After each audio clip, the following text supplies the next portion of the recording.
오늘 이 시간 우리 지난 시간에 이어서 요한복음 3장 말씀 이어서 강의하도록 하겠는데요. 니고데모와 예수님과의 그 대화 내용을 보면서 우리 지난 시간에 했던 말씀 거기에서 중요한 주제, 오늘 본문은 지난 시간에 했던 말씀 그대로이기 때문에 따로 읽지 않고 말씀 나누도록 하겠는데요. 가만 보니까 좀 정리해야 될 게 예수님하고 니고데모와의 그 대화 속에서 가장 중요한 중심 주제가 뭐였습니까? 거듭남이라고 하는 거죠, 그죠? 거듭남이라고 하는 거. 사람이 거듭나지 아니하면 하나님의 나라를 볼 수 없다. 그리고 물과 성령으로 나지 아니하면 하나님의 나라에 들어갈 수가 없다. 그런 말씀하시면서 거듭남에 대한 말씀을 주셨고. 그래서 이제 우리 아브라함 메슬로 얘기하면서 그 악인은 뭔가 하는 것에 대한 말씀도 함께 나눴습니다. 자, 영성 심리의 눈으로 읽는 요한복음 이제 강의 시간에서 거듭남에 대한 거 한번 좀 정리해 보려고 그래요. 거듭남과 더불어서 함께 우리들이 좀 같이 비슷한데 이 차이가 뭘까? 거듭남과 더불어 하나의 회심에 대한 말씀 한번 개념 정리를 해보려고 합니다. 거기 여러분 이제 나눠드린 그 자료를 보시면서요. 거듭남은 거기 한번 읽을까요? 거듭남은 시작. 거듭남은 단순히 종교적 또는 신학적 개념을 넘어 인간의 심리적, 영적 변화를 포함하는 무슨 과정? 전인적 과정이다. 그러니까 그 거듭남, 성경에서 말할 때 거듭남이라고 하는 것은 전인격적인 그 사람의 어떤 그 전체 전인적인 그런 과정, 그것으로 이해를 해야 된다. 그럼 그게 또 뭐냐? 그게 그 의미를 한번 또 구체적으로 또 살펴보면은요. 거듭남이라고 하는 것은 심리적인 통합과 영적인 어떤 성장으로 이해할 수가 있는데, 우리 인간이 좀 복잡하고 어려운 얘기긴 해요. 여러분 우리 뭐 그냥 이거 아시잖아요. 빙산이에요. 빙산인데 여기 빙산은 보통 겉으로 드러난 거는 지극히 빙산의 일각이다 그러는 건 뭐냐면 일각. 하나의 그 작은 부분에 불과하지만 보이지 않는 밑에 얼음덩어리 훨씬 큰 것처럼 눈에 보이는 이걸 뭐라 그랬어요? 우리가 마음의 구조로 보자면 의식이라고 그랬죠. 우리가 의식하는 거. 의식이고, 여기 이제 전의식이 있고, 그 다음에 더 깊이 들어가면 뭐가 있다고요? 무의식이 있고, 그렇다고 말씀드렸죠. 의식에는 또 우리가 겉으로 이제 드러나서 이렇게 하는 가면을 쓴 것처럼 우리가 사람 그걸 뭐 페르소나라고 하고 뭐 이런 얘기 이제 여러분 들어서 아시는데, 여기에 이제 의식에 해당되는 여기에서의 나는 보통 뭐라고 표현하느냐면은 에고라고 하죠. 자아라고 표현합니다. 자아, 그죠? 우리 공부 많이 했는데 자아고, 이 무의식 속에 있으면서 가장 그 중심에 있는 나를 일컬어서 자기라고 합니다. 자기.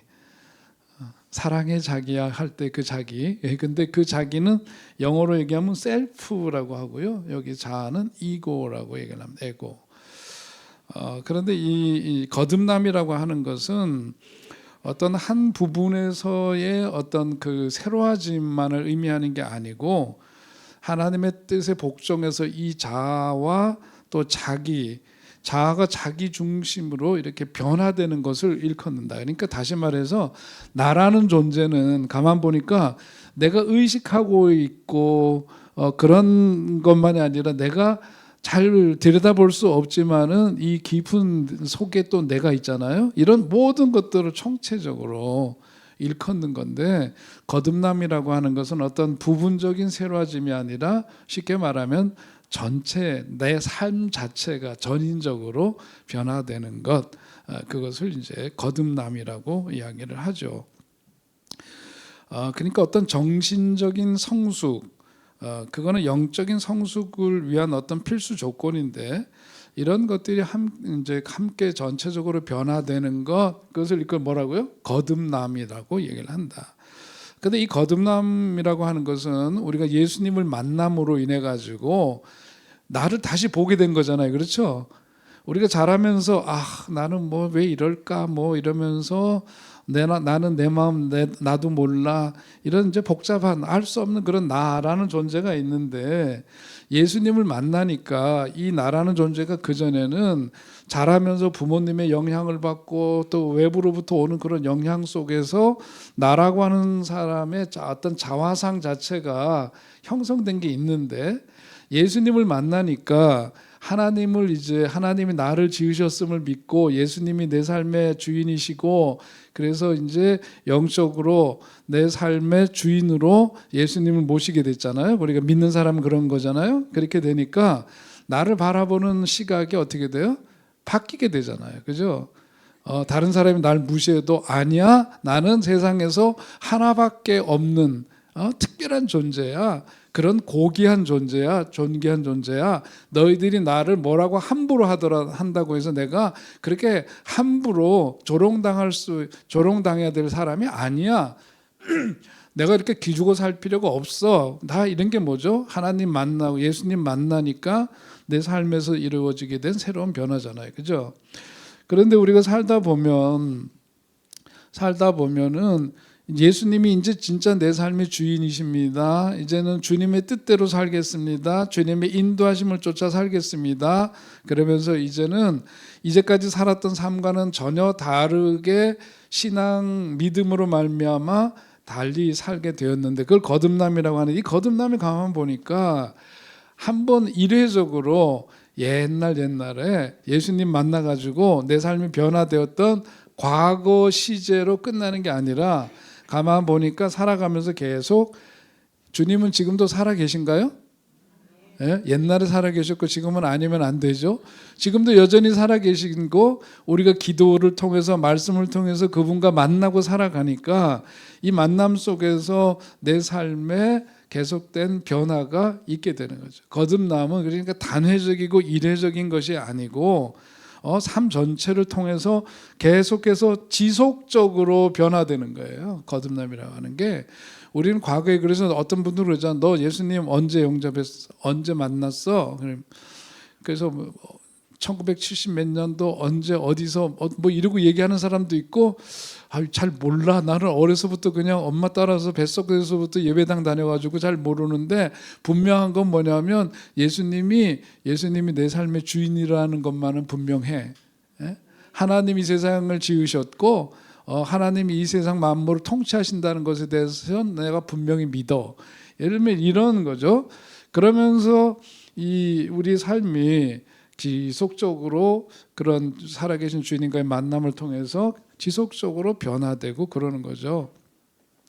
그래서 우리가 이런 거듭남이라고 하는 것 자체가 어떤 단회적인 그런 것으로 그냥 끝나는 게 아니라 계속적으로 성장하는 순례 여정이다. 그래서 지속적으로 뭘 해야 되냐면 성장해야 되는 거죠. 그러니까 우리가 거듭났다라고 하는 것은 과거 예수님 만났던 그 사건으로부터 시작해서 우리의 삶 속에서 계속해서 진행되고 이루어져야 될 사건이고, 그래서 오늘도 여러분 이제 성경 공부 말씀 나누기 위해서 이렇게 오셨는데 이런 과정을 통해서 우리가 더욱더 어떤 사람이 되는 거죠? 영적으로 성장하고 더욱더 뭐 하는 사람? 항상 우리가 이제 염두에 두는 성숙한 사람. 그게 웨슬리 목사님이 말한 거로 보자면 완전에 이른다라고 하는 거죠. 완전. 성화의 단계가 뭐예요? 처음에 예수님 만나서 죄 많은 우리 인간이 예수님이 우리의 죄를 대속해 주심으로 인해서 진짜 형편없고 죄 때문에 죽었던 우리들인데 예수님이 우리 죄를 대신해서 갚아주셨대요. 그래서 의로운 사람으로 일컬어졌다. 그래서 뭐라 그래요? 칭의다. 칭의. 구원의 첫 번째 단계는 칭의고, 그러면서 그 다음 단계는 뭐예요? 성화의 단계로 간다지. 거룩한 삶으로의 변화가 있게 되죠. 예? 그러고 이 성화의 단계에서 그 다음에 어디로 가요? 완전에 이르른다 그러자는 거잖아요. 완전에 이르르고 이것이 영화의 단계, 영화롭다 할 때 영화, 글로리피케이션.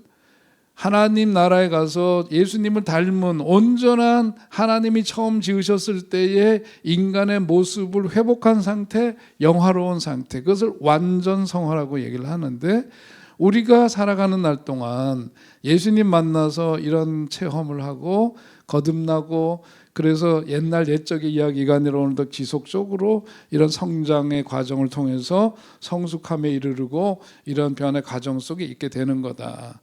그러니까 우리 영성 심리 눈으로 볼 때 이것을 어떤 교리적이고 그런 기계적으로 적용하는 그런 게 아니라 이런 지속적인 변화와 순례의 과정으로 우리가 이해를 할 필요가 있습니다.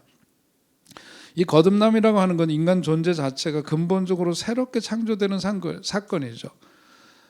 여러분, 우리의 삶은 그렇습니다. 저도 내 삶을 이야기할 때 예수님 만나기 이전의 삶, 우리 성형외과 가면은 비포 애프터 사진 붙어 있던데, 저도 성형외과 가봤거든요. 아주 오래전에 눈 때문에 가본 적이 있는데요.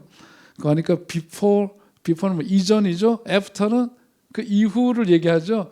사진을 이렇게 붙여놓고 얼굴을 어떻게 성형하면 어떻게 변화되는지.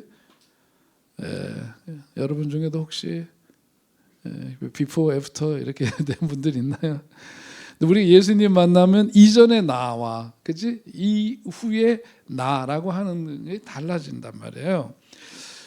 이런 이 달라진다라고 하는 것은 나의 정체성이 바뀌는 거죠. 내가 나에 대해서 규정하는 정체성이 달라지는 거고 내 의식이 변화되는 거고 거기에 따라서 뭐가 달라져요? 삶의 행실과 내용이 달라지게 되고 새롭게 창조되는 사건입니다. 그러니까 그건 왜 그러냐? 예수님의 생명을 우리가 얻게 되었기 때문에 이제 이런 변화의 과정을 겪게 되는 거죠. 그리고 그것을 성경에서는 구습을 쫓아 살던 삶에서부터 이제는 새로운 존재로 거듭나게 되고 그래서 옛 나는 죽고 새로운 나로 살아가는 건데 그래서 이것을 표시하는 이 표시로 뭘 받는 거예요? 우리가 세례를 받는 거죠. 그렇습니다. 그래서 세례를 받는 거고 세례를 받을 때 사용하는 물은 생명이지만 동시에 뭐라 그랬어요? 죽음이라고 얘기했죠. 옛 자는 죽고 새로운 존재로 새로운 창조된 존재로 내가 살아가는 거듭나게 된 거죠. 그래서 우리 세례를 받고 그 물이 상징하는 것은 바로 죽음이고 그런 말씀 앞에서도 보았어요. 또 한편으로 이 그 거듭남이라고 하는 것은 하나님의 관계 회복을 말합니다. 죄로 말미암아 하나님과 단절되었던 그런 관계를 새롭게 회복하는 거죠. 이제 삶의 중심을 주님께로 바꾸는 거예요. 그동안은 삶의 중심이 나였어요. 거기서부터 주님께로 바꾸는 것을 의미하고 그렇게 이루어지는 그 모든 사건을 일컬어서 통칭하여 우리는 거듭남이라고 얘기를 합니다. 그래서 결론적으로 다시 거기 정리하면 거듭남은 단순한 종교적 경험이 아니라 인간 존재 전체를 새롭게 하는 심리적인 그리고 영적인 그런 삶의 변화를 포함하는 그래서 전인적인 변화를 일컫는 것을 거듭남이라고 얘기를 합니다. 자, 그런데 우리가 거듭남과 더불어 좀 혼돈할 수 있는 게 뭐냐면 회심이에요. 회심. 예수님 만나면 우리가 뭘 하게 되느냐면 이전의 나를 돌아보면서 이전에 내가 얼마나 잘못됐고 죄 가운데 살았는지를 보면서 거기서부터 돌이키는 것을 일컬어서 회심이라 그러죠. 그래서 영어로 표현하면은 자동차가 우리가 길을 걷다가 되돌아가는 것, turn around 한다 그러죠. 되돌아가는 것, 그것을 일컬어서 회심이라고 얘기를 하는데,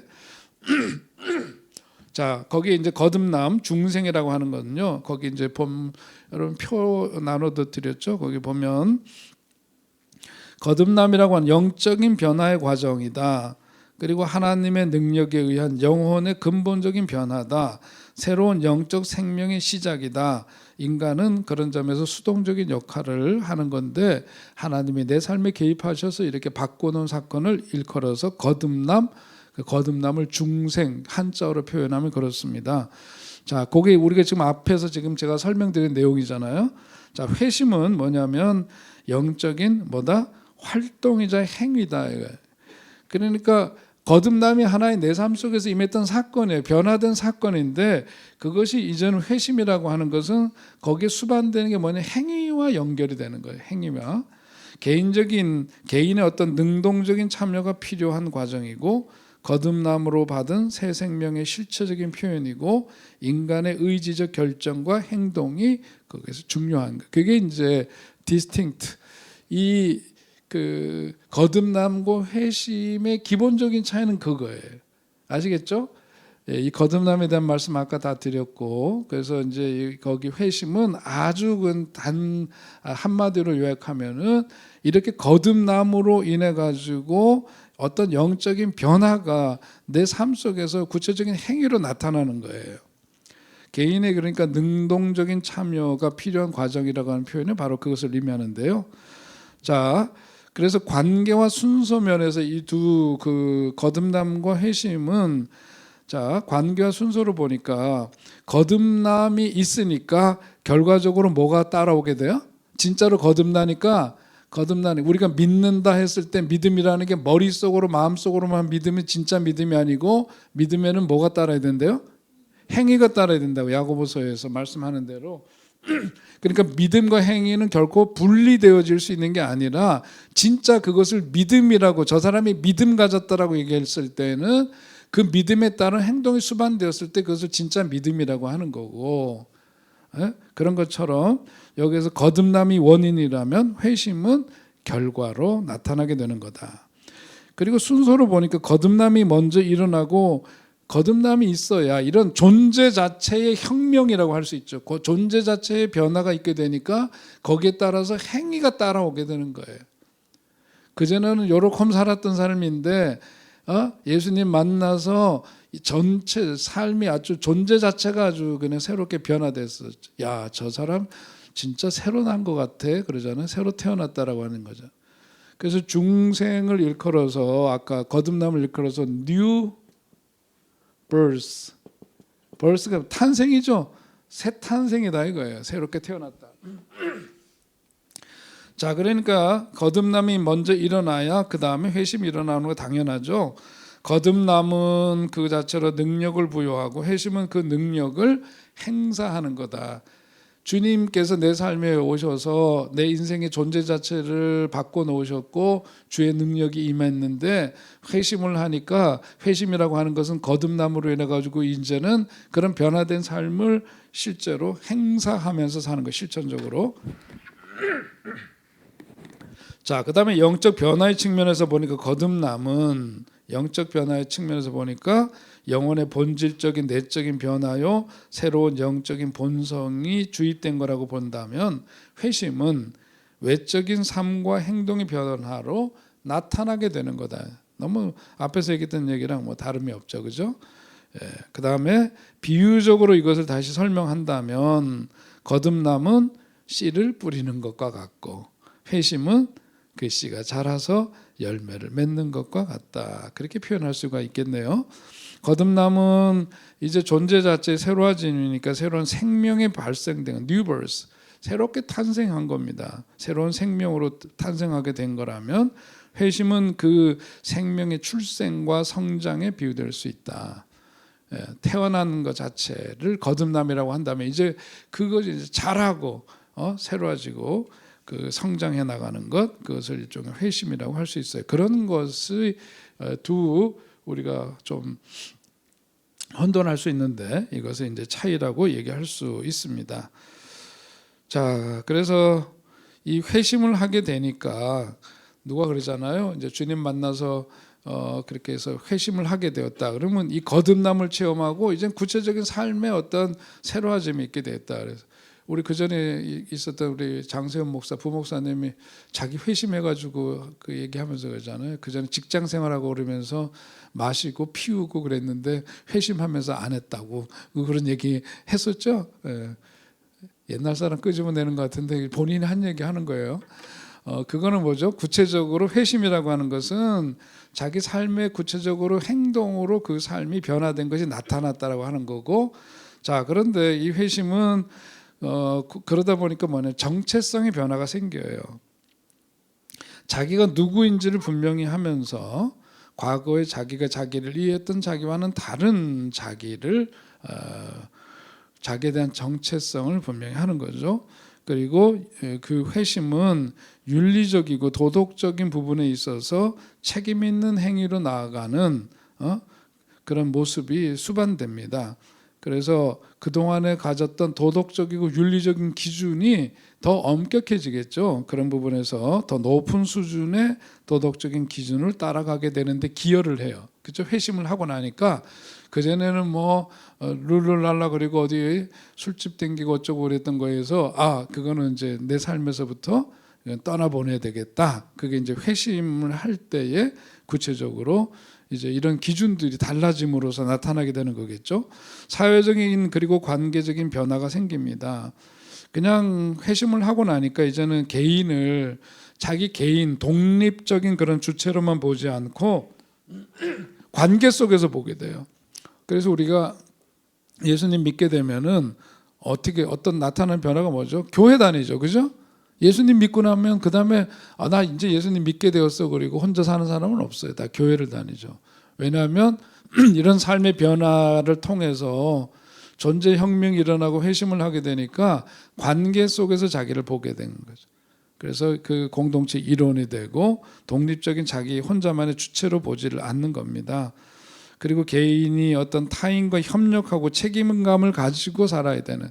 그래서 웨슬리 목사님은 개인의 성화를 중요하게 여겼을 뿐만 아니라 다른 어떤 종교개혁가들이나 이런 사람들이 했던 것보다 더 아주 풍성한 이야기들 많이 우리에게 남겨놓고 가셨는데, 그래서 개인적 성화만이 아니라 웨슬리 목사님이 강조하는 것은 사회적 성화예요. 사회적 성화.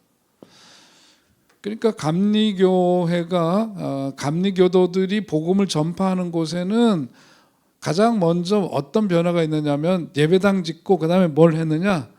학교 줬어요. 병원 줬어요. 이런 걸 많이 했어요. 그건 뭐냐면 사회적 성화를 실천하기 위해서, 그리고 어떤 삶의 이 사회 변화를 위해서 많이 일하고, 그 조지 오글 목사님이라고 옛날에 우리나라가 이제 군사 독재 시절 때 산업화 과정에서 보면 굉장히 고생들하고 많이 그랬잖아요. 그랬을 때 그 공장 노동자들이 특별히 여공들, 옛날 말은 여공들, 인간 대접 잘 받지 못하고 그랬을 때 그 외국에서 온 파란 눈의 선교사, 그 조지 오글 목사님 같은 경우는 감리교 선교사님이신데 인천에 오셔서 그분이 그런 고백을 했어요. 자기는 한국에 와서 인천 부두 노동자들 속에 함께 하시는 예수님을 보게 되었다고, 그렇게 그분은 고백을 했죠. 그러면서 그분들의 어떤 인권을 위해서 그분들에게 복음 전하면서 그들의 삶의 개선과 변화를 위해서 굉장히 헌신적으로 일했어요. 그 우리 역사에서 보자면 과거에 통역당 사건이라고 빨갱이로 몰려가지고 하루 만에 재판에서 사형 선고받고 그 다음날 여기 홍은동에 그 전에 여기 화장터 있었죠? 예, 서대문 형무소에서 사형다가 재판 결과 나오고 그 다음날 사형하고 그 다음에 홍은동 가가지고 화장시켜 버렸어요. 근데 그런 것이 억울하게 그 사람들이 죽은 게 나중에 이제 재판에 수십 년이 지난 다음에 나왔잖아요. 근데 그때 당시에 조지 오글 목사님이라는 분들은 뭐냐면 그거 잘못됐다고 그렇게 얘기를 하다가 결국은 쫓겨났어요, 우리나라에서. 그 나중에 이제 세월이 지나서 우리나라에 다시 오시고, 저도 그분을 여러 번 뵌 적이 있고 아주 존경한데 얼마 전에 돌아가셨어요. 근데 아무튼 이런 분들 뭐죠? 그래, 복음을 전하면서 감리교도들은 개인의 성화뿐만 아니라 사회적 성화를 위해서 힘쓰고 그랬다. 회심이 진정으로 이루어진 삶은 이렇게 나타나게 되어 있다. 그리고 하나님과의 관계가 깊어지는 영적인 성장이 수반이 되고, 지속적인 단회적인 사건이 아니라 이런 회심은 지속적인 과정으로 이루어지면서 삶 전체를 통해서 책임감 있고 어떤 그 변화된 성숙한 삶을 보이는 그런 모습, 이게 바로 이제 회심으로 나타나게 되는 결과죠. 자, 이것이 이제 우리 디모데와 니고데모하고 예수님과의 그 대화 속에서의 거듭남이 갖고 있는 의미입니다. 그러니까 하나님 나라를 보려면 이런 변화가 진짜로 있어야 된다. 그 얘기를 예수님이 하신 거죠. 그래서 우리 지난 시간에 했던 게 뭐냐면, 도대체 그러면 악인은 뭐냐? 영성론에서 말하는 악인은 뭔가, 그런 얘기를 드리면서 제가 다시 이제 저도 이제 이 강의를 준비하면서 하고, 그리고 나서 다시 저도 이렇게 되짚어 보다 보면 또 생각나는 게 있고 더 더해지고 있고 그런단 말이에요. 그래서 그리고 우리가 지금 진도를 막 빼야 되고 그러는 게 아니잖아요. 이야기를 우리가 많이 내 속에서 나와의 만남 속에 이 이야기가 만나져야 하고 우리는 그게 더 중요하니까 이렇게 더 보게 되는데 그 시편 1편에 보면 그게 나오잖아요. 복 있는 사람은 악인의 길을 쫓지 아니하고 죄인의 길에 들어서지 아니하고 오만한 자의 자리에 앉지 아니하고 그런 말씀이 나오잖아요.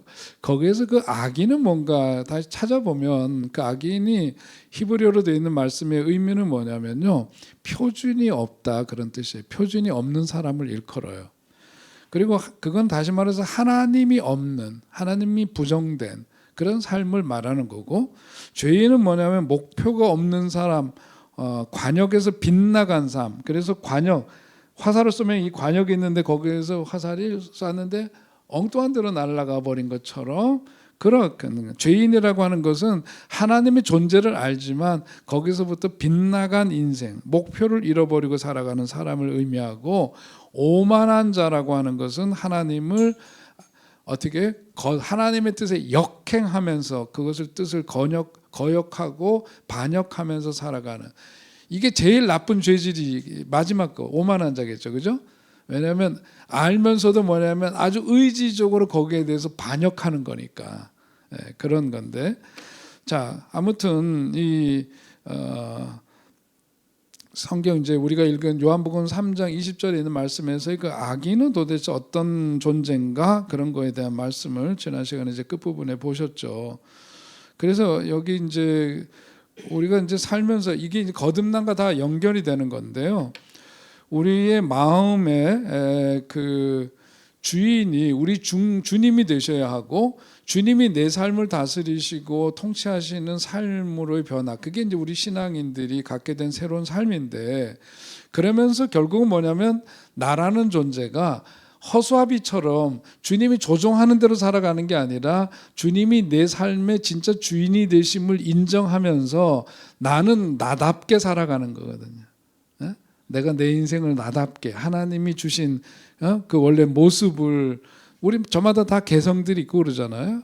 본연의 그 나를 이렇게 꽃 피우면서 살아가는 것을 말하는데, 그런데 보니까 악인이라고 하는 것은 뭐냐면 보니까 그 하나님의 존재가 그 사람 속에 없는 거예요. 아까 얘기한 대로 시편 1편에 말씀하면서 그랬잖아요. 그러면서 하나님이 아니라 그 삶의 중심이 어떤 물적인 것이 중심이 되어 있어요. 하나님 노릇을 그런 것들이 하는 거예요. 그러니까 우리가 어른들이 하는 표현에 야, 저 사람 돈에 눈이 멀었다 그러잖아요. 돈에 눈이 멀었다 그러는 게 뭐죠? 돈이 그 사람 영혼의 주인이 되어버려고 말았구나, 그 뜻이란 말이죠. 그렇죠? 이런 상태에 있는 사람들은 자신이 똑똑하고 누구보다 영리하게 살고 있다고 생각하지만 실제로는 영혼이 암에 걸린 그런 시한부 인생을 사는 것과 다름이 없다라고 얘기할 수 있습니다. 그래서 우리 지난 시간에 얘기했던 그 하금, 그 우리들의 욕구 얘기했었잖아요. 이 하금 욕구가 채워져야 그 상위 욕구가 우리들에게 또 그 욕구로 이행하게 되고, 그것이 채워져야 또 그 다음으로 가게 되고 이제 이렇게 됐는데, 돈이라고 하는 것을 집착하고 그 욕구에 머물러 있으면 뭐죠? 이건 하금 욕구란 말이에요. 이런 하금 욕구에 계속해서 매달려 있으면 자기 몸을 그것을 얻는데 그 재화를 얻기 위해서 자기 몸을 혹사하게 되고, 그러면 뭐냐면 그 상위의 정신적 정서적인 욕구 자체로 이행하지 않는 거예요. 여기에 머물러 있는 거거든요. 하금 욕구에 계속해서 머물러 있게 되면 정신적인 양식이 고갈이 되게 돼 있죠. 그러면 어떻게 돼? 그 사람이 정신적으로 영적으로 피폐해지게 돼 있단 말이에요. 사람은 이런 기본적인 게 채워지면, 하금 욕구 채워지면 그 다음으로 가서 사람들에게 관심도 받고 사랑도 받고 인정도 받고 이런 것으로 계속해서 이렇게 가야 되는데, 그렇지 못하게 되는 상황들이 생기게 되니까, 하나님이 우리가 이제 한번 거시적으로 보자면 하나님이 왜 아브라함을 그 잘 살던 갈대아 우르에서 떠나도록 하셨을까? 이집트에 살던 이스라엘 백성들을 왜 떠나게 하셨을까? 뭐예요? 거기는 사실 노예의 삶이라고 하는 것은 뭐죠? 그냥 밥만 먹이면 되는 거야, 그죠? 밥 먹고 잠잘 때만 있으면 되는 거야. 그럼 여기에 이 하급 욕구에 매달려 있어. 이거에 대한 것을 가질 수가 없죠. 그러면 진정한 어떤 인간의 성장과 아까 얘기했던 이런 삶으로 이행이 안 돼요. 여기 머물러 있으니까. 그러면 어떻게 되느냐면 여기서부터 나와야 돼요. 먹고 사는 문제로 그냥 머물러 있는 게 여기서부터 나와야 새로운 상의 정신적인 어떤 영적인 그런 추구가 있게 되고 그런 삶으로의 어떤 발전과 성장이 이루어지게 되는 거잖아요. 그래서 하나님이 이스라엘 백성들을 뭐라 그래서 애굽에서부터 탈출시키잖아요. 그게 뭐예요? 출애굽 아닙니까? 모세로 하여금 그들로 하여금 거기를 어떻게 하라? 떠나라 그랬다. 아브라함 보고도 갈대아 우르 아버지가 우상을 만들고 이러는 것을 했대. 그러니까 거기서 사는 데는 지장이 없는 사람이에요. 모든 것이 넉넉한 사람이에요. 그러나 여기에만 머물러 있는 삶으로는 다른 사람들에게 복이 될 수가 없고, 그러니까 아브라함을 부르시면서 그러잖아요. 내가 너로 하여금 뭐가 되게 하겠대요? 복이 되게 하겠다. 너로 인해서 많은 사람들이 복을 받게 되리라. 그런 삶은 여기서 나 혼자 그냥 밥 잘 먹고 잠 잘 자고 그냥 그러고 사는 이런 것에 그거 뭐 동물이랑 다를 게 없잖아요. 근데 그런 삶에서부터 떠나라, 벗어나라. 그렇게 해서 하나님이 그렇게 이끌죠. 거기에 대해서 순종해서 그 길을 떠났고, 그래서 그로 인해서 하나님의 말씀대로 그로 인해 그 복의 통로가 되고 모든 사람들에게 그 유익을 주는 그런 삶으로의 변화가 있게 되는 거죠. 그러니까 여기에 머물러 있지만 말고 위를 바라보라. 위를 바라보라. 삶의 목표를 올리고 좀 더 자기에게 유익한 삶이 무엇인가를 보라. 그것을 말씀하고 있는 겁니다. 그러니까 우리가 이렇게 살아가면서 우리 자신에 대해서 아까 여기 얘기했던 것처럼요. 우리가 이제 예수님 만남으로 인해서 나를 바라보는 눈이 달라졌잖아요. 그러니까 그 하나님보다 세상의 욕심, 그러니까 어떤 세상에 대해서 더 욕심이 나는 것에 머물러 있는 사람, 여기 하급 욕구에 머물러 있는 이런 사람들은 거기에서부터 탈피를 해야 되죠. 그런데 그 탈피를 해야 되는데 나는 왜 맨날 이 모양 이 꼴일까 그러면서 자기를 비난하기보다는, 그리고 자기를 학대하기보다는 우리가 거기에 머물러 있다면 뭘 생각을 해야 되느냐면, 우리 지난 시간에 했던 내면 탐구라는 게 있잖아요. 내면 탐구. 자기 자신을 깊이 들여다봐야 된단 말이에요. 그러니까 내 속에서 뭘 봐야 되나? 왜 나는 여기에 돈 하는 사람들을, 맨날 밑에서 여기서만 노는 사람들, 그럴 때는 예수님 만나고 보니까 이게 잘못되고 이런 건데, 그러면서 자기를 학대하고 자기에 대해서 자꾸 나무라고 이럴 게 아니라 내 속에서 무슨 결핍이 있어서 이렇게 된 거지? 나는 왜 이렇게 여기 집착하고 있는 거지? 그것을 살펴보아야 된다. 내 속에는 누가 있다요? 내 속에 누가 있다? 예? 아이가 있다. 이제 도사들이야 다. 이제. 내 속에는 아이가 있는데 그 아이도 뭐냐면 한많은 아이예요. 한많은 아이가 우리들 속에 있단 말이에요. 그러니까 내가 왜 이럴까 그럴 때는 내 속을 들여다보면서 내 속에서 어떤 성장 과정에서, 나의 성장 과정에서 충족되지 못한 무언가가 있다. 그게 뭘까? 그것을 살펴봐야 되는 거죠.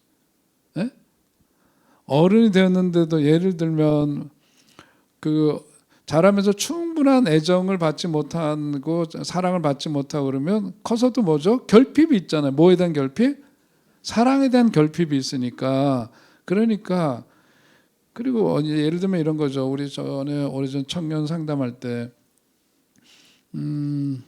연애를 하는데 상대방이 이제는 너무 사랑하고 그래서 결혼을 하면 좋겠다, 이 정도까지 이제 관계가 발전이 되면은요, 여럿이 차버려요. 뭐가 좀 될성 싶으면 차버려요. 그 왜 그런가 하고 보니까 좋은 사람을 만났어요. 좋은 친구예요. 그런데 보니까 어렸을 때에 아버지가 일찍 떠나셨어요. 세상을 떠나셨어요. 그리고 그 다음에 또 이제 살기가 어려워서 할머니 댁에 의탁되고 그랬었는데, 할머니한테 정을 주고 할머니한테 의탁하는데 할머니가 또 세상을 떠나셨네. 그러다 보니까 뭐냐면 자기가 사랑하고 마음을 주면 이 사람이 어떻게 돼? 떠날까 봐. 그러니까 이제 어른이 되어서 이성과의 사귐 속에서도 뭐냐면 어떤 불안감이 있어요. 결핍된 그 무언가가 있는 거예요. 그러니까 상처받기 싫으니까 떠나기 전에 누가 해야 돼? 내가 먼저 차는 거죠. 내가 먼저 이렇게 이런 일들이. 근데 이게 뭐냐면 자기가 왜 그러는지 모르죠 처음에. 그런데 여기서 뭐 내면 탐구를 하면서 내 속에서도 내가 충족되지 않은 무언가가 내 속에 있는 아이는 무엇 때문에 아직도 이러고 있나 그거를 찬찬히 들여다보면 그게 보이고 그걸 되면 우리가 지난 시간에 되게 아하라는 게 있잖아요. 아 이것 때문이구나. 그렇게 되면은 그 다음에 마음이 편안해지죠. 내가 나를 이해하게 되고 그런 나를 그래서 아유 쯔쯔 내가 나를 향해서 그렇게 얘기했어. 이것 때문에 그랬구나. 그런데 뭐예요? 그런데 너 잘 살았잖아. 어렵고 힘들었지만 그래도 너 얼마나 대단하고 대견스럽니? 누구에게? 내가 나에게 얘기해 줘야 되는 거죠. 잘했다. 우리 이제 교우분들도 서로 잘 아는 것 같지만 깊은 사연들이 저마다 다 있어요. 그죠? 저마다 다 있어요. 보면 아주 정말 다른 사람들은 알지 못하는 그런 깊은 자락들을 깔고 있고 그렇단 말이에요. 그래서 정신없이 바쁘게 특별히 뭐 부모된 이들은 자식들 위해서 열심히 살다 보니까 자신의 상처, 아픔을 돌볼 어떤 기회 그런 기회마저도 갖지 못한 채 살아온 세월들이 많을 거예요. 근데 나이가 들어서 가만히 생각하면 뭔가 할 수 없지만은 내 속에서 있는 그 허함이 있고 또 뭔가 채워지지 않는 그런 게 있고 또 어떤 일에 대해서 반응하는 그 예민하게 반응하는 나의 모습이 있고 그 왜 그런가 이게 우리 공부하는 사람들은 뭐냐면 들여다보는 거죠. 나를 찬찬히 들여다보면 내 속에 있는 아이를 만나면 그 아이가 처음에는 좀 낯설겠지만 찬찬히 들여다보면 이야기를 해줄 거예요. 그러면서 우리는 거기에 대해서 힘들었지만 얼마나 힘들었겠냐. 그런데 그 세월을 이렇게 잘 살아냈구나. 얼마나 귀하고 훌륭하냐. 나에게 얘기해 주어야 한다. 그거예요. 그런데 여기서 한 가지 또 주의할 게 있습니다. 그러면서 우리는 뭐냐면 우리가 하나님을 만나잖아요. 그럼 하나님을 만나고 나를 그렇게 새롭게 조명하고 보게 되고 이제 이런 삶의 변화도 겪게 되고 그러는데 영과 육 이렇게 이제 성경에서도 얘기하지만 영과 육이라고 하는 게 성경에서 말하는 때 그 영과 육은요 이분법적으로 띄어져 있는 게 아니라 성경은 뭐냐면 그것은 하나의 통합된 것으로 봅니다. 그러니까 몸과 영혼이 다 이렇게 다 분리되어져 있는 게 아니에요. 서로 연결이 되어져 있어요. 그래서 예수님도 뭐냐면 뭔가 영적으로 가라고 마음이 말라갈 때에 제자들에게도 뭘 보여주시냐? 기적을 보여주시죠. 놀라운 체험을 하도록 해줘요. 놀라운 체험을 통해서 이렇게 낮아지고 메말랐던 마음이 다시 위를 바라보고 다시 일어설 수 있도록 그렇게 해주는데 우리도 그런 게 필요하죠. 우리 젊은이들에게도 제가 자꾸 얘기하는 것 가운데 하나는 살아계신 주님과 인격적인 만남이 참 중요하다. 그 신앙 체험이 중요하다. 그래야 뭐냐면 낮아졌던 마음 또 우리가 확증 없이 살았던 삶에서부터 그것을 확신을 갖게 되고 그 체험이 우리를 일으켜주기 때문에 그런 체험이 참 중요한데 그것이 우리들에게 집착이 되면 안 된다. 집착이 돼. 예수님이 특별히 사랑하는 제자들 셋을 데리고 산상에 올라가서 변화된 사건이 있었죠. 산상 변화 사건 기억하시죠? 누굴 데리고 왔대요? 베드로와 요한과 야고보 이 세 사람을 데리고 왔어요. 야고보 요한이 형제고 베드로와 함께 이렇게 올라갔는데 거기 가니까 신비한 체험을 했죠. 그랬더니 베드로가 뭐라 그랬대요? 거기다 초막 몇 개를 줬대? 3개를 지었대가 아니라 짓고 싶다고 그랬잖아요. 그래서 거기서 계속해서 머물고 싶은 거예요. 그게 우리들의 마음이죠. 신앙 체험이라고 하는 것은 우리들로 하여금 이렇게 낮아져 있고 그런 메말라 있는 것들을 다시금 불러일으켜주고 생기를 주는 그런 거예요. 그런데 거기에 그게 좋다고 해서 거기에 계속해서 머물면 안 되죠. 기도원에 가서 옛날에 사는 사람들, 그런 사람들이 뭐냐면 가서 영적인 체험이 너무 좋은 거예요. 거기 가면 너무 행복한 거야.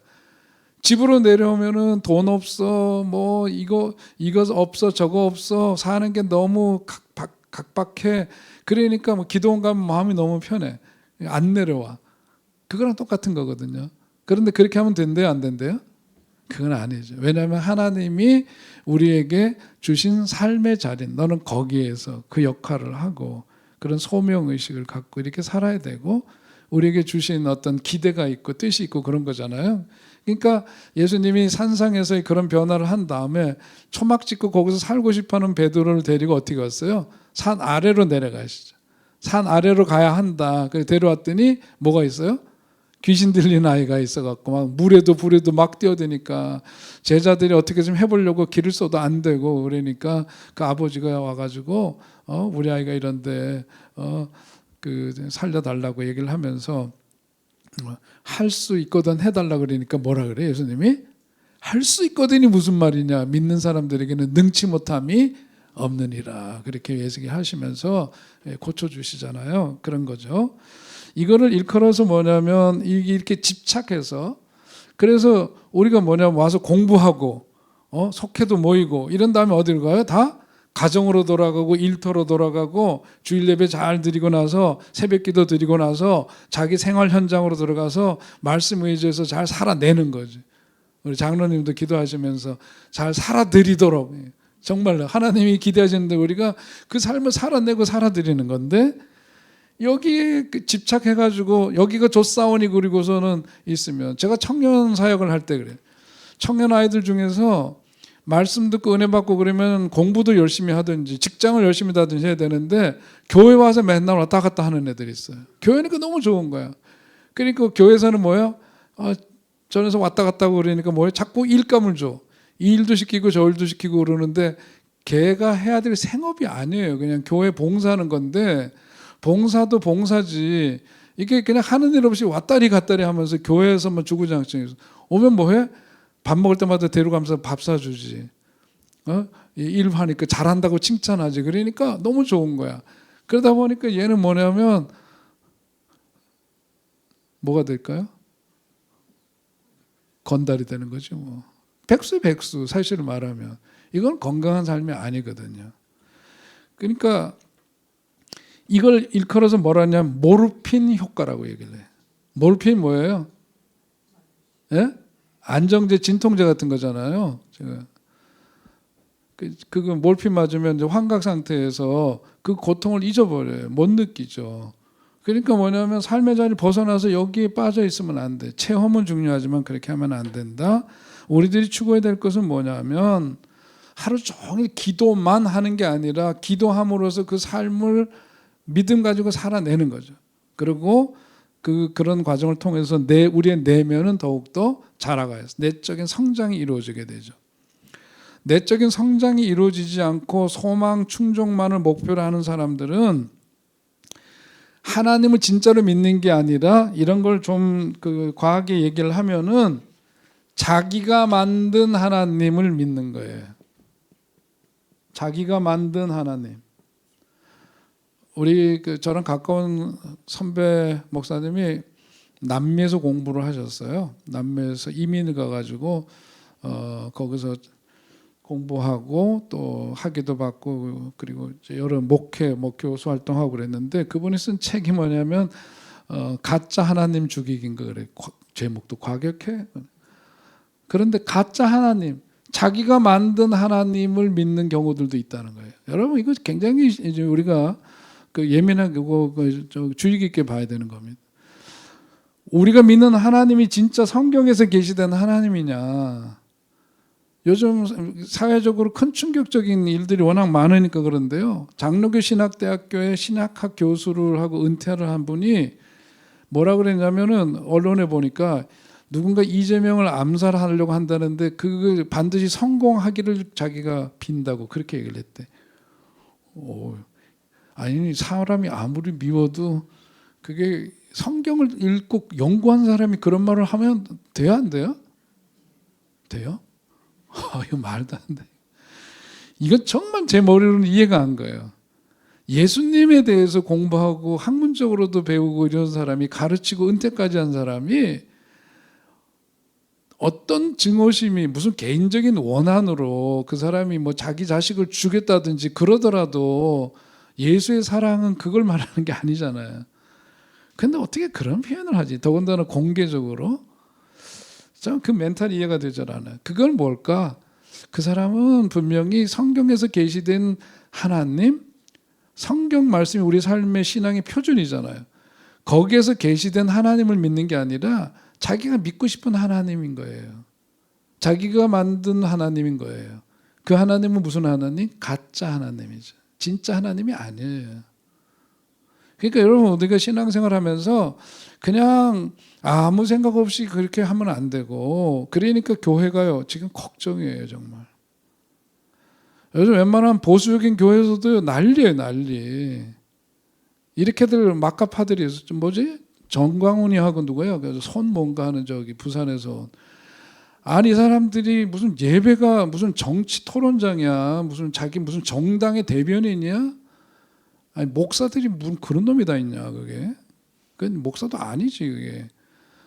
그거는 전혀 성경적이지 않은 거예요. 그리고 왜 예배를 무슨 정치적 입장을 대변하는 곳으로 삼아가지고 그렇게 해? 뭐 누구 죽여라 이거를 뭐 예배 때 하고 그런다는데 도대체 이게 가짜 하나님, 진짜 성경에서 계시된 진짜 하나님을 믿는 게 아닌 거예요. 근데 그들에 대해서도 비난할 게 만이 아니라 우리가 항상 정신을 바짝 차리고 내가 믿는 하나님이 정말 하나님, 성경에서 계시던 예수님이 삶으로 보여주신 그 하나님이신지를 우리가 항상 깨워서 봐야 된다. 그렇지 않으면 자기 식대로, 자기가 믿고 싶은 대로, 자기가 원하는 대로, 그게 뭐예요? 가짜 하나님이고, 그게 뭐죠? 달리 얘기하면 그게 바로 우상인 거예요. 우상. 하나님을 입에 그 언어를 오르내리긴 하지만 진짜 하나님을 믿는 건 아니로구나, 그렇게 되는 거죠. 그래서 오늘 예수님이 니고데모와의 대화 속에서 거듭남에 대한 이야기를 하는 것은 바로 이 이야기를 하는 겁니다. 이 이야기를 통해서 우리들이 정말 존재의 혁명이 일어나야 된다. 우리의 어떤 그 삶이 이렇게 심리적이고 영적으로 뿐만 아니라 삶의 행실까지도 이렇게 해서 총체적인 이런 변화가 일어나야만 뭘 볼 수 있대요? 하나님 나라를 볼 수 있고 하나님 나라에 들어갈 수 있다고 예수님이 얘기를 하시는 거죠. 자, 이렇게 이제 예수님 만나고 거듭난 삶을 살게 되면은 우리가 인생을 바라보고 사람을 바라보고 역사를 바라보는 눈들이 다 바뀌어요. 시각이 조절이 돼요. 관점이 바뀌게 돼요. 세계관이 달라지게 되는 거죠. 그런데 영성심리에서 보자면 어떤 점들을 또 우리가 지적하게 되느냐 하면 어떤 운명신경증자, 그래서 여러분 자료에 그 써 있죠. 불행자조자들 이렇게 써 있어요. 그죠? 이런 게 뭐냐면 하나님이 우리들의 삶 속에서 이렇게 역사하시고 우리를 이렇게 대하시는데 자신에게는 행복의 여지가 전혀 없고 오직 불행의 길을 가는 것만이 자기 인생의 전부라고 생각하는 사람들이 있단 말이에요. 그런 사람들이 있단 말이에요. 이런 사람들을 운명신경증 장애자다, 그렇게 얘기를 합니다. 왜냐하면 자기 자신의 어떤 불운을 탓하고 우울한 심정으로 살아가면서 항상 이 사람들은 자기 자신에 대해서 예수님을 만나서 변화되듯이 그러려면 어떻게 되죠? 우리의 마음이 어떻게 돼야 돼요? 열려 있어야 돼요. 우리 지난 시간에 닫힌 마음에 대한 얘기 했잖아요. 열려 있어야 되는데 열려 있지 않고 자기 자신에 대해서 불행하고 우울한 그것으로 자기 자신을 완전히 꽉 닫아버리고 살아가는 사람들이 있어요. 그런 사람들은 고정성, 전체성 그렇게 표현했잖아요. 거기서 그 뭐 고정성이라는 게 뭐냐면 내 인생은 앞으로도 변함없이 이렇게 살아갈 거다고 딱 그렇게 그냥 고정을 시켜놓은 거야, 자기 삶을. 그런 인간들이 있어요.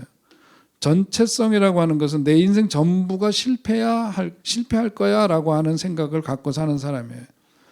작고 사소한 실패에도 크고 민감하게 부정적인 반응을 보이는 이런 사람들, 이런 것을 일컬어서 불행자조자다 혹은 운명신경증 장애자다, 그렇게 이야기를 하는 겁니다. 그러니까 거듭난 사람이 되어야 할 필요는 바로 이런 점에서 보더라도 여러분 살면서 이런 생각을 갖고 살면은 그 인생이 얼마나 정말 어둡겠습니까? 그 뭐 정말 살맛이 하나도 없이 살아가는 거잖아요. 한마디로 들어온 복을 자기 발로 여러분 우리가 생명을 입고 이 땅에 사는 게 얼마나 큰 복이에요. 요즘 생각해 보면은 우리가 저기 어디쯤으로 얘기를 할까? 뭐 저 유럽이라고 다 똑같은 유럽이 아니라 조지아도 살기 어렵지만 뭐 알바니아인가 그런 데 보면은 거기 뭐 그런 데서 여러분 태어나지 않은 거 그거보다 뭐지 요즘 전쟁이 일어났는데 어디예요? 예? 우크라이나 같은 데서 있으면 지금 팔레스타인에 또 폭격을 했더라고. 트럼프 한마디에 또 가서 폭격을 해갖고 400명 이상이 또 죽었어. 국민일보에 그 신문에 난 거 이렇게 사진을 보니까 다 그 무너진 집, 벽돌 다 무너진 거기서 어떤 여성이 천하게 앉아요. 다 삶이 황폐화돼 버려. 어떤 인간들은 앉아가지고서는 비행기 띄워 그러면 비행기 띄워서 와장창 폭탄 갖다 얹고 거기 사는 사람들은 그냥 완전히 아이고 참 답답해. 그런데 왜 또 얘기가 그렇게 하는데요. 우리가 살아가면서 자기 삶에 대해서 감사하고 그죠? 우리 예수님 믿어서 이렇게 정말 새로운 인생관, 세계관, 역사관 이런 걸 갖게 되면서 그렇게 거듭난 삶으로서 이렇게 성장하고 계속해서 발전된 삶을 추구하면서 살아가야 되죠. 그런데 이런 것들에 대해서 아무리 뭐라 그러더라도 안 들어. 이게 뭐 아까 얘기했던 것처럼 전체성, 고정성. 자기는 이런 사람이야라고 고정한 사람들은 절대로 안 바뀌어요. 이름하여 그것을 원단 발음으로 뭐라 그러죠? 꼴통이라고 얘기를 합니다. 꼴통. 전혀 변화되지 않고 거기서. 어쩜 그렇게 고집스럽게 꽉 닫고 사는 건지 모르겠어요. 여러분 그러니까 함석권 선생님 생각하는 백성이라 해서 한다고 한 것처럼 우리가 공부해야 돼요. 공부해야 돼. 나이 들어가면서 더 그리고 우리가 치매 안 걸리려면 어떻게 되느냐 그러는데 의사도 그렇고 과학자들이 그 쓴 책에 보니까 뭐냐면 치열하게 공부해야 되는데 치열하게 우리 시험학당 치열하게 해봅시다 우리 진짜 예? 머리가 막 치킨치킨 이게 치열한 거거든요. 뭐 설렁설렁 뭐 오늘도 아는 얘기 또 하네 이러고 넘어가는 거는 별로 자극이 안 돼. 그런데 저 무슨 소리 하는 거예요 지금. 그리고 막 이렇게 머리가 그냥 약간 뽀개질 좀. 근데 왜 질문들을 안 해? 근데 다 얘기한. 근데 저도 요즘 그런 거 많이 느끼는데요. 전하고 좀 다른 게 있는데 뭐가 있느냐면은 어려운 책도 잘 안 보게 돼요 이제 진짜. 그리고 내가 관심에서 벗어난 거에 대해서 이렇게 다 이렇게 그 확장해 나가려고 하지 않아요. 저도 언제서부턴가 제가요 이제 종이책을 안 사거든요. 못 사게 해가지고 그래서 이제 이북으로만 된 거 이렇게 하는데 어떤 거는 읽고 싶은데 이북으로 여기 전자책으로 안 나온 책들이 있어요. 이 사람들은 어떤 속셈이 있겠지만 이런 거 안 나오거든요. 그러면 그걸 사려면은 부피도 크고 돈도 들고 그러는데 그거보다는 하여튼 이거 보면서 그전 같으면은 어떻게 해서든지 보고 싶은 건 봐야 돼. 근데 요즘은 말지 뭐 이렇게 쉽게 돼요. 그리고 막 머리 뽀개지는 건 안 하게 되더라고. 그런데 치매 안 걸리려면 치열하게 공부해야 되는데 쉐마학당 여러분들 가운데는 치매 걸린 사람이 한 사람도 없을지어다. 이거 정말이에요. 정말 이 연세 그린 기분 나쁘려나? 이렇게 나이 들어도 여전히 뭔가를 배우고 머리 쓰고 더 그것에 대해서 고민해보고 생각해보고 그러는데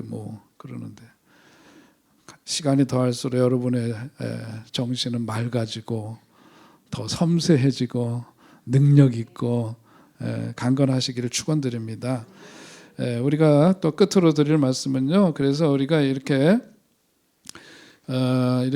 건강하게 이렇게 지금 얘기했던 이런 삶을 계속 살려면은 뭔가 좀 인내심, 기다림의 영성, 기다림의 영성이 필요하다. 뭔가 쉽고 단답형이고 이렇게 하는 단세포적으로 그렇게 살면 안 돼요. 저도 은퇴하면은요 가장 하고 싶은 거는 낚시 좀 자유롭게 하고 싶은. 꿈에도 소원은 낚시. 동의를 집에서 잘 안 해주겠지만 아무튼 낚시를 해보면은요 기다림의 영성을 배우게 됩니다. 안 잡힐 땐 무시 안 잡히거든요. 근데 그 시간을 착 견디고 이기고 그 한 자리에서만 막연히 기다리는 게 아니라 이렇게 해도 안 되면 저렇게도 해보고 이렇게 하면서 계속 하다가 보면은 확 물릴 때가 있거든요. 그때 기쁨은 뭐라고 표현하기가 어렵죠. 그러니까 그 한 마리를 잡음으로 그동안에 기다렸던 수고가 이런 것들이 그 기쁨으로 다 이렇게 대치가 되는 것처럼 오늘 이렇게 신경증 장애자들, 운명 신경증 장애자들, 그러니까 자기 자신에 대해서 폐쇄적이고 나는 이럴 수밖에 없어, 이럴 거야 이러고 살던 사람들은 그걸 좀 탈피해야 되고요. 이런 기다림의 영성을 좀 알아야 돼요. 예수님이 그 많은 직업군들 가운데서 예수님의 제자들 가운데 보니까 직업군들 가운데서 어떤 사람을 주로 뽑았대요? 처음에? 처음 들으세요? 예수님의 제자들 직업이 제일 많았던 게 뭐예요? 어부들이잖아요. 어부들. 제가 그런 생각도 해봤다니까요. 왜 예수님은 그 시대에 농사도 지은 사람들이 있었고 별의별 사람 다 있었을 텐데 왜 어부들을 택했을까? 어부들에게는 기다림의 영성이 있어서 그러지 않았을까? 새로운 해석. 이게 주석이 실어야 될 것 같은데. 왜 그러냐면 물고기가 그래요. 베드로같이 백전노장이지만 물고기를 잡는데 맨날 잘 잡히는 게 아니에요. 베드로가 예수님 만났을 때 어떨 때 그물이 무슨 그물? 빈 그물이었다는 거잖아요. 고기를 못 잡았다는 거잖아요. 그러니까 아무리 경력이 많아도 안 잡힐 때는 죽어도 안 잡히는 거예요. 그런데 안 잡힌다고 해서 베드로가 어떻게 했대요? 오늘은 아닌가 봐요. 그리고 집에 들어갔대요. 오늘은 아닌가 봐요. 그리고 들어가서 막걸리 한 잔 먹어야 되겠다 이랬어요? 안 그랬다고. 밤새 수고하였으나 그러죠. 그러니까 예수님은 사람을 골라도 그런 사람을 고르는 거죠. 빈 그물질에도 끝까지 기다림의 영성을 가지고 하는 저놈 사람 되겠다 저거. 이러니까 그 시대 그 사람들을 이렇게 뽑는 거지. 아무나 되고서는 야 가자 이렇게 얘기를 해요? 안 그런다고요. 그 다음에 우리들에게 필요한 것은 이런 이제 답답하게 자기 삶에 대해서 고집스럽게 닫힌 삶을 살아가는 사람들, 거듭남이나 회심 이런 것과는 거리가 멀게 살아가는 사람들 어떻게 되느냐? 자꾸 그런 사고에 머물르는 사람들은 바쁘게 살아야 돼요. 바쁘게 살아야 합니다. 바쁘게 사는 사람들은 자신이 행복한지 불행한지 뭐 이런 거 따질 것 없이 부지런히 정신없이 살죠. 그러나 마음으로는 흡족한 그 흐뭇함이 가득하게 되고 이렇게 몰입감이 있고 이런 것들이 있을 때 그런 추구함이 있어야 되는 거죠. 그럴 때 어떤 삶에 대한 변화에 대한 기대도 있게 되고 그러는 거고 그렇습니다. 오늘 요한복음 3장 16절 말씀하려고 했던 건 여전히 오늘도 못했는데 다음 시간에 3장 16절 말씀하도록 하겠고요. 오늘 시간이 되어서 여기까지 해야 될 것 같으네요. 질문 없으시죠? 네, 기도하겠습니다. 하나님 오늘도 귀한 만남 좋은 만남 주시니 감사합니다. 배우기를 힘쓰는 우리 성경 공부에 참여한 모든 분들 한 분 한 분 그 마음 가운데 은혜를 주셔서 저들의 그런 추구하는 삶이 복을 받아 더욱더 아버지 하나님 소망 가운데 기뻐하고 힘 있는 삶을 살도록 인도해 주시고 더욱더 성장하고자 하는 그 욕구를 주님께서 귀하게 여기셔서 성장뿐만 아니라 더욱더 성숙한 삶으로의 참으로 복된 변화들이 있도록 은혜 위에 은혜를 더하여 주시옵소서. 늘 살던 식대로 살지 않게 해주시고 우리들 눈이 열리고 귀가 열려 주께서 우리에게 주시는 말씀 주님께서 우리들에게 경험케 하시는 체험들을 통해서 날로 우리의 신앙이 새로워지고 강건해지고 주님께서 그리하여 쓰시고자 하시는 대로 귀하게 쓰임받는 믿음의 사람들이 다 되게 하여 주시옵소서.